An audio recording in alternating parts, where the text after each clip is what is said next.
साहब 4 बजे का वक्त दिया था, 10:05 हो गए हैं। क्या गवर्नर खुद एतमाद का वोट मांग के फंस गए हैं कि आप लोगों ने इनिशिएटिव लेना था, आप लोग नहीं ले पाए हैं, कुछ फैसला नहीं कर पा रहे हैं आज? नहीं, देखें ये इसमें आईनी पोजीशन जो है वो बड़ी वाज़ेह है। आर्टिकल 130 सब आर्टिकल 7 उसमें गवर्नर जो है वो जब ये समझे कि चीफ मिनिस्टर जो है वो मेजॉरिटी का कॉन्फिडेंस जो है वो होल्ड नहीं कर रहा, तो वो उसे कह सकता है और इस मकसद के लिए एक स्पेशल अजलास वो तलब कर सकता है। और अगर वज़ीर आला जो है वो एतमाद का वोट ना ले सके या वो रिफ्रेन करे, पहलू तही करे, अजलास ना बुलाए या जिस तरह की अब सूरत हाल पैदा हुई है, तो उसमें आईनी पोजीशन बड़ी क्लियर है कि he will cease to be as chief minister. तो इस वक्त हमारी जो है वो समझ के मुताबिक या राय के मुताबिक जब चीफ मिनिस्टर ने आज 4 बजे एक अजलास जो होना था उसे तलब नहीं किया गया और स्पीकर ने जो है वो इसमें अपना आईनी किरदार अदा नहीं किया, तो उसके बाद जो है वो चीफ मिनिस्टर जो है वो अपने अहदे पे बरकरार नहीं रहे। आईनी पोजीशन यही है। अब इसमें गवर्नर साहब ने एक ऑर्डर जो है वो जारी करना है। वो 4:10 पे भी कर सकते थे, वो आज के दिन के इख्तिताम पे जिस दिन उन्होंने इजलास बुलाया था उस पर भी कर सकते हैं, वो कल सुबह भी कर सकते हैं, ये उनकी डिस्क्रिशन है। बाकी आईनी पोजीशन जो है वो मैंने आपके सामने रख दी है। मगर आज़म आप सारे ही लाहौर में मौजूद थे ना, आपने कहा था ना कल इजलास में अदम एतमाद का वोट हासिल नहीं किया चीफ मिनिस्टर ने, तो he is no more the chief minister. मगर आप लोग मौजूद थे ना, चीफ मिनिस्टर ने तो कल काबीना का इजलास बुला लिया है। अगर चीफ मिनिस्टर नहीं रहे तो काबीना भी नहीं रही, मगर उन्होंने तो सुबह सारी जो हुकूमती मशीनरी है, ब्यूरोक्रेसी है, उसको भी अहकाम जारी कर दिए हैं, यानी कल काबीना का इजलास होगा। परवेज़ इलाही साहब ने जो बुला लिया है, तो कैसे वो चीफ मिनिस्टर नहीं रहे और किसने रोका हुआ है इस वक्त गवर्नर को कि वो डीनोटिफाई करते? आप लोगों का आज इजलास हुआ तो है, सर जोड़कर आप बैठे तो थे। देखें, आईनी पोजीशन मैंने आपको बता दी है। ये अब गवर्नर साहब का इख्तियार है कि वो अपना ऑर्डर जो है वो किस वक्त जारी करते हैं, और उनके ऑर्डर जैसे ही जारी होगा तो he will cease to be the position of chief minister. तो आज रात जो 12 बजे का कहा जा रहा है, वाज़ेह है स्पीकर के पास कोई इख्तियार नहीं है कि वो गवर्नर के आईनी हुक्म को जो है वो टाले, बल्कि ये जो गवर्नर स्पीकर का और वज़ीर आला का जो ये अजलास ना करने का फ़ैसला है, that amounts to refrain to take the vote of confidence. सब मगर मसला ये फिर क्या रात 12 बजे डीनोटिफाई करेंगे, ऐसी भी इतलात आ रही थी कि ऐसा फैसला हुआ है कुछ?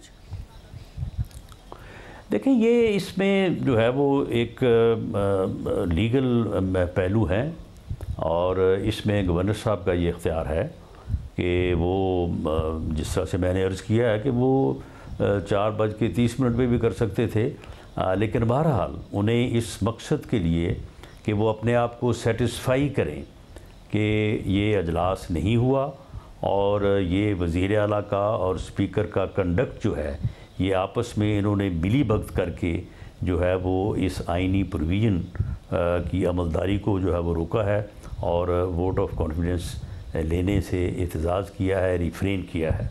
तो उसके बाद जैसे ही उनकी सेटिस्फेक्शन होती है तो वो अपना ऑर्डर जारी करेंगे। उनके ऑर्डर जारी होते ही will cease to be as a chief minister. अच्छा, इसमें मसला ये है कि फवाद चौधरी साहब का ये कहना है कि परवेज़ इलाही साहब के पास नंबर पूरे हैं। आज 10 अरकान जो काफ लीग के हैं वो भी इजलास में मौजूद थे, यानी जो चौधरी शुजात हुसैन साहब से आप लोगों की मुलाकातें थी, जरदारी साहब की मुलाकातें थी, उसके तो कोई समरात नहीं मिले आपको। तो अगर वो लोग पूरे हैं, वो कह रहे हैं हमें कोई एतराज़ नहीं है, एतमाद का वोट ले सकते हैं परवेज़ इलाही साहब। मसला ये कि स्पीकर साहब और गवर्नर साहब का आपस का मसला अटका हुआ है। वो कह रहे हैं राज़ी हैं परवेज़ इलाही साहब एतमाद का वोट लेने के लिए, हमारे पास 187 लोग हैं, 170 हमारे 10 काफ लीग के। नहीं तो वो एतमाद का वोट ले लेते। फिर आज उनको किस चीज़ ने रोका कि वो एतमाद का वोट ना लें? स्पीकर को जो है वो मजबूर करके उससे एक गैर आईनी गैर कानूनी ख़त लिखवाने की क्या ज़रूरत है? बड़ा आसान था। 187 बंदे इनके पास थे, 186 चाहिए थे, तो ये आके एतमाद का वोट ले लेते। लेकिन आप मेरी बात नोट कर लें, इनके पास बंदे पूरे नहीं हैं। अब ये जो इस किस्म की बहाने, जी बोरियां आ गई, जी फलां आ गया, जी फलां ने फ़ोन कर दिया जी, अब ये अभी से इन्होंने शुरू कर दिया, आप ये देखेंगे कि ये टैं जो है ना, ये कल और अरूज पकड़ेगी और उसके बाद ये कहेंगे वो देखें जी हमारे बंदों को पैसे दे दिए गए हैं जी, बोरियां चल गई हैं जी, ये हो गया वो हो गया।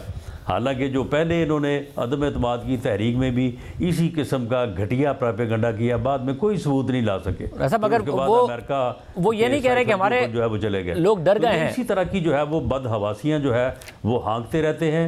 कोई किसी को किसी ने फ़ोन नहीं किया, कोई किसी ने किसी को पैसे ऑफर नहीं किए। इनके अपने लोग जो है वो खुद चीफ मिनिस्टर जो है वो रिकॉर्ड है कि 99% लोग जो है वो असम्बली तोड़ने के हक़ में नहीं है। तो भाई 99% लोगों में से अगर 20-30 लोग जो है वो इनके साथ नहीं रहे तो उसमें कोई हमारा कसूर है? मगर ये खुद इस बात मगर सब आसार भी तो नजर आए ना, 99% लोग जो है वो असम्बली तोड़ने के हक़ में नहीं है। मगर आसार भी तो नजर आए ना कि वो कहाँ हैं 15-20 लोग। ये बात ठीक है कि परवेज़ इलाही साहब ने कहा कि 99% लोग नहीं चाहते, मगर वो कहाँ हैं जो इमरान खान साहब के अहकामात के खिलाफ जाते हुए वो नहीं देंगे एतमाद का वोट परवेज़ इलाही साहब को? वो हैं कहाँ लोग? आप लोगों से राब्ते में? तो भाई जिस दिन ये एतमाद का वोट लेंगे उस दिन इनको समझ आ जाएगी। अगर इनके पास बंदे होते तो ये आज एतमाद का वोट ले लेते, बात ख़त्म करते ऐसा, मगर और असम्बली जो है उसको तोड़ देते। मगर अगर वो पार्टी ये बताएं कि ये 1 महीने से जो है वो डेटें दे रहे हैं, जिस दिन इन्होंने स्पीच की है कि जी हम असम्बली जो है वो तोड़ेंगे 23 तारीख को, उस दिन इनको क्या मामला था जी? उस दिन ये तोड़ देते। अब KPK तोड़े ना, ये उसको क्यों नहीं तोड़ रहा है? ये उसको भी नहीं तोड़ेंगे। मतलब ये अब ज़ाहिर है ये सवाल है कि खान साहब ने मौका दिया, वो फौरी तौर पर भी असम्बलियाँ तहलील कर सकते थे, मगर उनकी तरफ से नहीं की गई। मगर ये जो आप 15-20 लोग कह रहे हैं वो अगर एतमाद के वोट में नहीं आएंगे और पार्टी की डायरेक्शंस की पासदारी नहीं करेंगे तो 63A के तहत वो डी सीट हो सकते हैं। तो वो डी सीट क्यों होंगे? फिर जो ये इल्ज़ाम लग रहा है कि या तो उन्हें फ़ोन कॉल्स कराई गई हैं, और फ़ोन कॉल्स आपको पता है कि किस पर इल्ज़ाम लगता है कराने का, वो कह रहे हैं मुल्तान और लाहौर में कराई गई हैं। दूसरा वो कह रहे हैं पैसा चलाने की कोशिश की गई है जो हमारे लोगों ने नहीं लिया, 5-5 करोड़ रुपये की हमारी ख़वातीन MPS को ऑफ़र की गई है। वो ख़वातीन जो है ना कि वो इनसे पैसे मांगती हैं कि भाई हमें कुछ दो, तो ये दें उनको पैसे अगर उनको पैसे चाहिए हैं तो। बाकी तो किसी ने उनको पैसे नहीं दिए, ना किसी ने पैसों की ऑफ़र की है। इसी तरह से उन्होंने उस वक्त ही लोगों के ऊपर इल्ज़ाम लगाया कि जी बोरियां आ गई हैं जी, पैसे लिए हैं जी। बाद में लोगों ने बाकायदा कुरान पाक हाथ में उठा के कलमा पढ़ के जो है वो अपनी ये सफाइयाँ दी। तो उसके बाद तो फिर ये सारे जो है वो फिर कोई बात नहीं की, इन्होंने कोई सबूत नहीं पेश किया। तो ये इस तरह की इल्ज़ाम तराशी करना, इस किस्म का प्रोपेगेंडा करना जो है ये इनकी फितरत है। ये PTI का जो टोला है इसके पास काम ही ये है कि इस किस्म का प्रोपेगेंडा करो और जो अपने मुतल्लक जो हकीकतें जो है वो सरेआम हों उनसे इनकार करो, कहो जी ये फेक है, ये तो किसी ने जाली बना दी है, और ख़ुद जो है वो इस किस्म की जालसाजी करें। ऐसा अब इतलात आ रही है कि गवर्नर ने स्पीकर की रूलिंग मुस्तरद कर दी है, मगर डीनोटिफाई करने के हवाले से अभी तक इतलात नहीं है। मगर मुझे बताइए अभी ये मामला अदालत ही जाएगा, और जब अदालत जाएगा और अदालत अगर प्रेसिडेंस देखें और उसमें कह देती है कि जी परवेज़ इलाही साहब वोट लेने के पाबंद हैं और कोई 10 दिन का टाइम दे देती है, तो होगा क्या?